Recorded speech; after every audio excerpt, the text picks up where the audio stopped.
Let me position this because I was not ready to go live. Oh, my nail is stuck. Alright. So my caption is probably incomplete because I meant to type Rich Pastor Poor Church. Right? Rich Pastor Poor Church. And it hit the live button, so I'll just roll with it. And once I upload the video, I'll make that adjustment. So you coming in, you can hit share. If you're on Facebook, you're on YouTube, you know what to do. Do your do now. Make sure you hit the thumbs up button and subscribe to my YouTube channel, Queen of Credit. Right? And so I really want to discuss in this video rich pastors, poor church. Right? Why church members are broke. So I hope my connection is strong. I'm on my way to the gym. Thank you so much for the digital love. Hello, hello, hello, hello.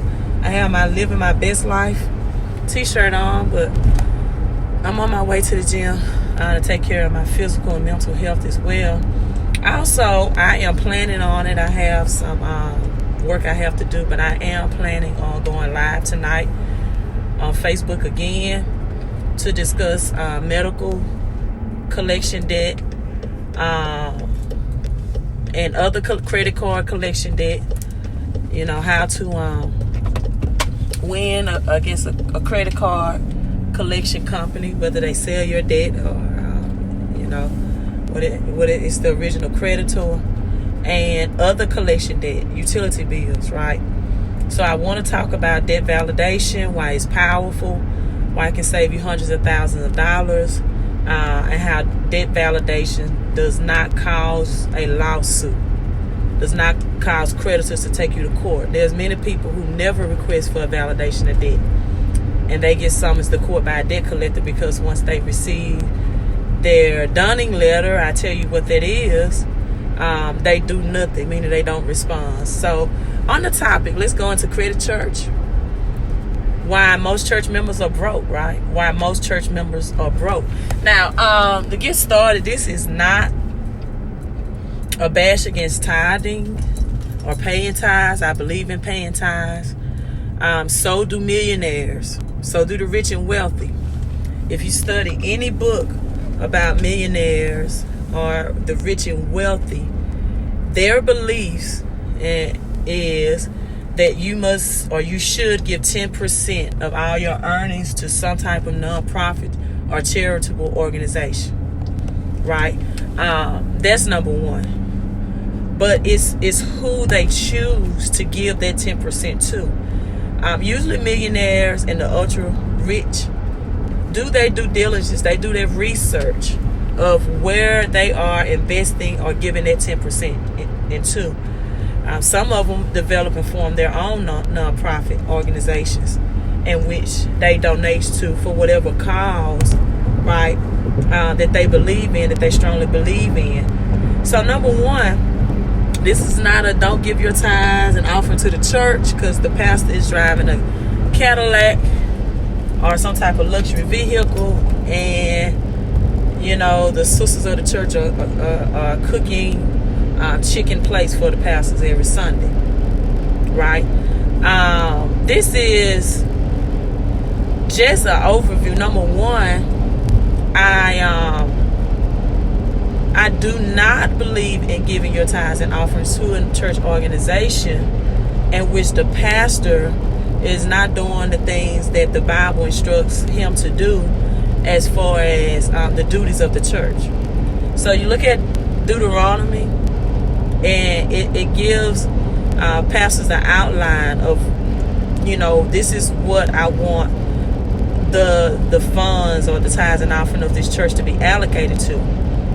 That also means allocation of supporting the pastor, right? Of supporting the pastor. And so in Deuteronomy it says, I want you to give to the poor. You want to make sure you like and share this video. I want you to give to the widow woman who has lost her husband, but she has served God. That's one of the reasons in 2 Kings chapter 4, Elijah gave the widow woman a plan because the church is instructed to give to the widows. And oftentimes in the New Testament, the Bible also instructs the church to don't give to be seen, right? Don't give to be seen. Make sure that your left hand doesn't know what your right hand is doing. And so a lot of times churches give to the community, right? They give to the community and they advertise it. And they make big advertising about it, but that's not biblical. And then you will hear a pastor who would stand up and preach about how church members are asking help to pay their bills, right? But will openly give to non-members of the church in the community for publicity. So I don't agree with that. Now, notice also in the New Testament, it states that a pastor who doesn't take care of his own household first is worse than an unbeliever or worse than an infidel. So that means that pastors should take care of the members of the congregation first before you take care of the outsiders. And that's not biblically being exercised in the church. Now, when I say members, I mean members who are giving their tithes, their tent, or their talent in serving in a church. I'm not talking about people who come and visit a church ever so often, every blue moon, and every time that person or persons, let me adjust this, hold up. All right. And every time that person or persons visit the church, they have some type of financial need. And then the church meets their financial need. No, I feel like if you do not give any equity to a church, and the church is not obligated to give any equity to you, and that's biblical. But the Bible does say, Jesus instructs us that the poor will be with us always, and that we are to give to the poor or to the community centers for those who are living below the poverty line, right? And so that's just his instructions that what we're supposed to do, members or non-members. And so a lot of reasons that church members are poor is because, number one, just probably not what you want to hear, is because they don't tithe. They don't give, because even, I teach health and physical education. Even with your cardiovascular systems, everything is aligned and set up in systems, systematically. There must be an incoming for you to be healthy your digestive system. There must be an intake of healthy foods, and then it must be outtake, right? For your digestive system to operate healthy. Well, that's the way the laws, when you want to say the laws of this world or finances work, is that there must be an outgoing and it must be an incoming. And so you can't have a poverty mindset and expect to not live paycheck to paycheck. You can't have a mindset of, I just want to receive and I don't want to give. That's not biblical. The Bible says even that it's more blessed to be a giver, to even be in position to give, than it is to receive anyway. And so that's the number one reason why many church members are broke, because they don't exercise that 10%, which is the very minimum, right? Because I've done accounting for many churches, and I can tell you only about 10% of the congregation really tithe and really give. And I'm not a pastor, so I don't have any stake in this game by asking you to tithe or give. But, you need to exercise that law of giving 10% of whatever your finances to some charitable organization that's helping people that's less fortunate, right? And number two, the Bible also states that, the people of the world are wiser, or they're more wise when it comes to handling the money and finances and investing than the people of the church. Because a lot of times the church has this preconceived notion or conception that if I am tithing, then in Malachi chapter 3, the Bible says that Jesus will open up the windows of heaven and pour me out a blessing that I won't have room enough to receive. Well, it says a blessing is singular. But it also states in Malachi chapter 3 that if you don't give, if you're not a giver, that you are cursed with a curse. Not meaning that it didn't say Jesus would curse you. It just says you are cursed with a curse. And what is that curse? And what is that blessing? Well, the curse is that you won't be given the mentality and the ideas of how to create more money into your life. That you will have the wrong type of mindset. That you will have that's why the Bible states the poor will be with us always, because people that are poor or living paycheck to paycheck, they don't want to change their mindset. They may want to be in that condition. That's why the lame man, when he was by the pool of Bethesda, that's why Jesus first told him, look, you have to do something to get your healing. You have to take up your bed and walk. You have to participate in this. You have to be an active participant. And a lot of people don't want to be an active participant in their financial situation. They want to do one act one time and receive a lifelong flow of blessings. And that's not how that works. You know, and so you are cursed with the curse, because now the creative thinking that you need, the creative mindset, the shift of your mindset, you never inhabit that because you are not a giver. When a person gives, it opens up the floodgate of ideas and things that they can do and implement that comes from God, that comes from a source bigger than yourself, right? In order to increase their income. In order to increase it, now when you look at an opportunity to increase your income, you don't think about, okay, how can I get the knowledge of this opportunity without investing some type of money? You have the mindset that, hey, I will invest the money because this is an opportunity and this investment is going to bring me a higher rate of money in return, right? So when you're not a giver, that thought process is blocked from you. You don't have that mentality. And so that's why you are cursed with the curse, because you keep and you maintain a poverty mentality. Now, another thing, on the pastor side, rich church, poor church, pastors teach Malachi about giving, but they also should teach the entirety of the Bible. That even the Apostle Paul, he said in 1 Corinthians chapter 9, that look, even though I'm obligated and I would not be wrong to accept your gifts and offerings from you, I won't accept it because I don't feel like I should accept, offer from the Corinth church to preach the gospel. I'm honored, I'm pleasured to preach this gospel without any gifts in returns, without any offerings in return. But then in Philippians, to the church of Philippi, he noticed that, hey, if I don't accept these gifts and offerings, then these people can't be blessed. It won't reciprocate back to them. They have to give in order to have a cycle of receiving, right? Because I talked about how system works. And so then Paul says in Philippians chapter 4, okay, not that I need your gifts, I don't need your offering, but so that it can abound towards you, so it can be profitable towards you, I'm going to accept it because you need to be able to give to me so that you can also be in a position to receive. And so in Romans, in the book of Romans, the Bible instructs to do business until we come. And a lot of pastors teach these things one-sided. And they don't teach the principal things of, and if they try to teach it, they probably teach it and they're not teaching it in the correct way, right? But at least I know there are some pastors who teach this in the correct way. This is why T.D. Jakes is so prosperous and so blessed, because he teaches these practical principles to his congregation.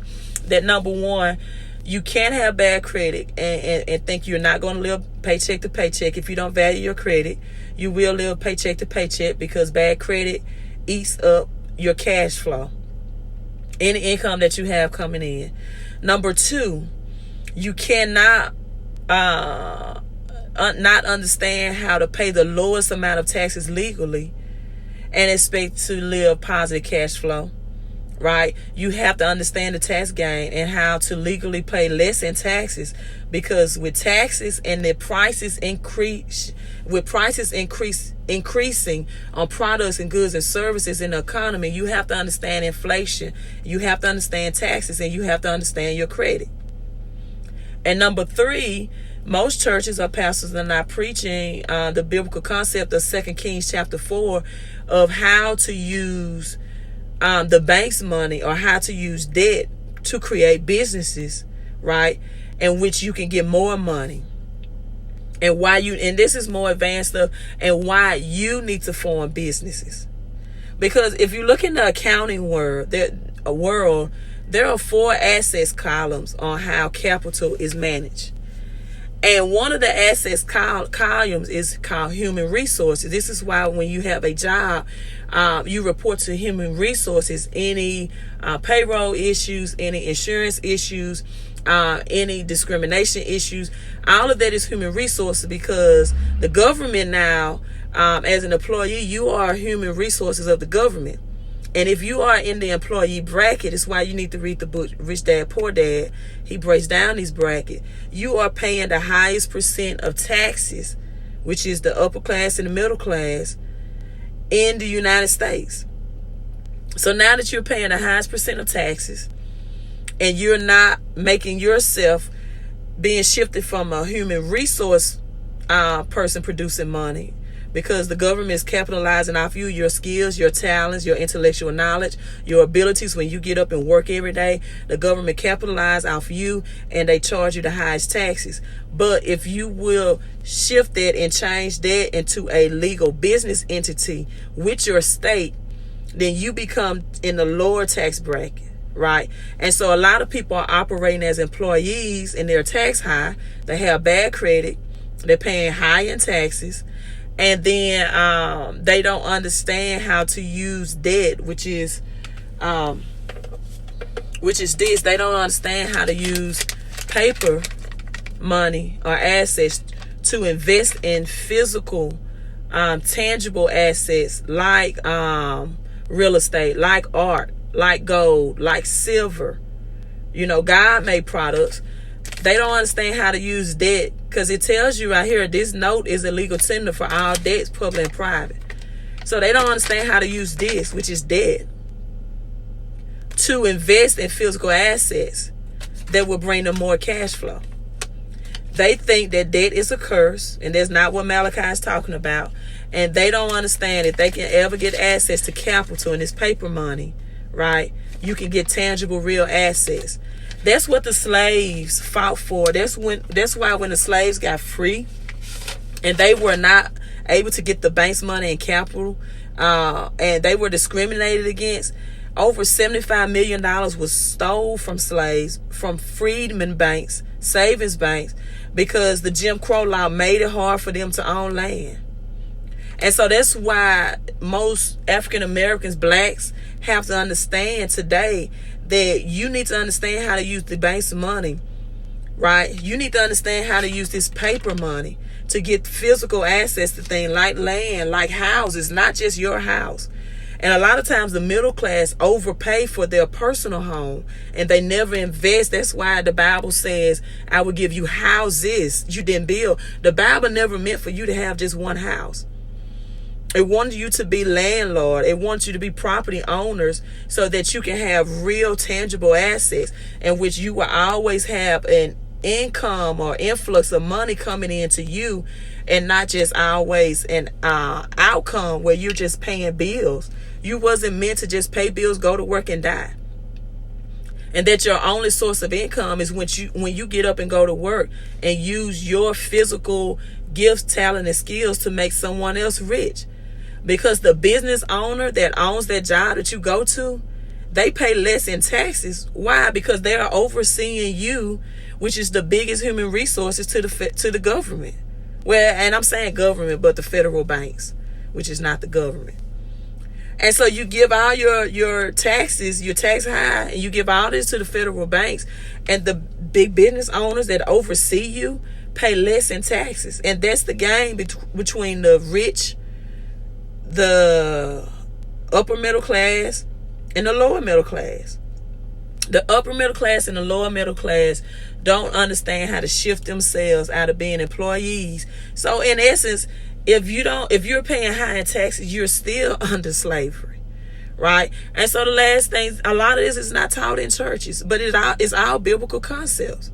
So what happens is pastors are supposed to be leaders of people who show the congregation that this is why you need to have churches. Businesses. Again, the Bible says, do business till I come. Most of Jesus' disciples were either businessmen or high sought out professional skilled, like Luke was a physician occupation, right? And then he had, they owned ships. He used their ships to preach the gospel. And all of these are his disciples make up. And so when people say they have an issue with T.D. Jakes being a businessman, I don't know why.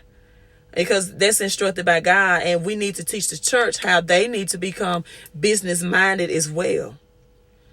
Because just because you are giving your 10% in tithes and offering, if you are not acting on the intellectual property and the God-given ideas that he gives to you when you give, you will always be broke and live paycheck to paycheck. And so, no, I don't believe in pastors collecting tithes and offering and they're not allocating it to do what the Bible says it should do, which is take care of the widow, take care of the poor, and take care of your members financially, emotionally, and spiritually. A lot of pastors just want to take care of you spiritually, not financially, not emotionally. And you know what? And when they take care of you financially, it's supposed to be temporary. It's supposed to be a long-term plan in place to help you understand how to never be in that situation of poverty again. That's what Elijah did for the widow woman. He gave her a long-term plan. They said the Bible states in 2 Kings that once this lady got out of that bad debt, him giving her a plan to create a business produced her lifelong income. That means she retired. She lived off the rest. And this is how the church is supposed to be structured. It's not supposed to produce members who are needy, who are always needing help with their bills, month after month, paycheck to paycheck. The church is supposed to be structured to do exactly like Elijah did in 2 Kings for the widow woman, to teach you how to use your intellectual skills, talents, God-given abilities that's given to you when you give to the church. When you give to the church, these God-given ideas to produce lifelong income and wealth. And the church tithes and offering is just not set up to make sure that the pastor is the most prosperous person in the church. I can rest assured that Joel Osteen and T.D. Jakes are not the only prosperous people in their church. They have thousandaires and millionaires in their church as well. I can rest assure you of that. But the Bible also tells us that, in every great vessel, in every great church, there are going to be brass, wood, gold, and silver, meaning that they're going to be people who are going to be middle class, upper middle class, who's going to be rich, and people that live paycheck to paycheck. Why? Because it's a mindset. But it's a mindset simply because a lot of church members are not getting the full biblical teaching of how to get out of it, number one. And if you are a part of a church that's giving that teaching, and if you're not acting on it, then that's your choice. That's your decision. So in closing, let me go and work out because I do have some work to do with my credit and cash flow clients. In closing, just know I wouldn't give to a broke pastor, but I wouldn't give to a greedy pastor too. And just know that Paul the apostle, he was himself a businessman. My cousin made this comment on my post, who's a pastor. He himself was a business owner. He owned tents. He produced tents. He partnershiped in the book of Acts with Aquila and Priscilla, who was a married man and woman who were tent makers as well. And so most apostles, most disciples were businessmen, or they had a highly skilled occupational job. And if the church followed their role model and teach this perception and concepts to their members, and not just collect tithes and offering and pay their, get a little extra money to help them on the rent or to help them get their luxury vehicle, used to be Cadillacs, or to help them, pay their house note or get themselves debt free. But the pastors have to translate and transfer that message in these teaching, which are biblical based, to the members so they can be elevated as well. And members, you should tithe into a church or to an organization that's teaching you the biblical members so you can get the mindset and the reciprocity of giving return back to you. Because when you don't give, you can't get. And if you think you don't have enough to give, then you will always have a scarcity mindset, and you will never break out of the mold of poverty or living paycheck to paycheck, because you are plugging up your blessing. You're stopping it up. It's just like a pipeline. That water flows. Cash has to flow. That's why it's called cash flow, because cash flow is nothing but currency. It's nothing but a cycle. It's nothing but a revolving of giving and receiving. As long as you give, you are always receiving something. You just have to know how to put into place, whether it's receiving a business plan from an apostle, whether it's receiving some intellectual property, whether it's receiving an idea for a book, whether it's receiving, you're driving by a property and you notice now that, hey, I can buy that home and I can rent it out. I can be a landlord. Whether it's coming across some artwork, whether it's getting some tangible assets like gold and silver, or some tangible assets like land. But you have to tie these things into business. You cannot be taxed as a human resource and allow the Federal Reserve, the banks, to get the highest amount of taxes on you, and you never connect business or deals with your intellectual skills and property. So, hey, I'm signing off. Time for me to work out, but make sure you tune in tonight. My plan is to teach you how to save hundreds and thousands of dollars from medical debt collectors, utility bills debt collectors, and credit card debt collectors. So tune in tonight through debt validation methods, and how debt validation methods will not cause a debt collector to file a lawsuit or send you to court. They'll send you to court whether you ask for debt validation or not. And usually they send you quicker if you don't ask for debt validation, right? Because what you all don't know is that debt collectors or collection agencies can file a collection on your credit report, but once you ask for debt validation, they have to delete it. And a lot of times you are living with bad collections on your credit report, and you'll be summoned to court, or you're paying on the debt because simply you don't understand legally how debt validation works. So tune in later on tonight. It's my plan to go live and to share that information too, right? Because information applied is knowledge, and knowledge is powerful, and it can create more cash flow and less stress, financial stress into your life. Hey, you all have a great day.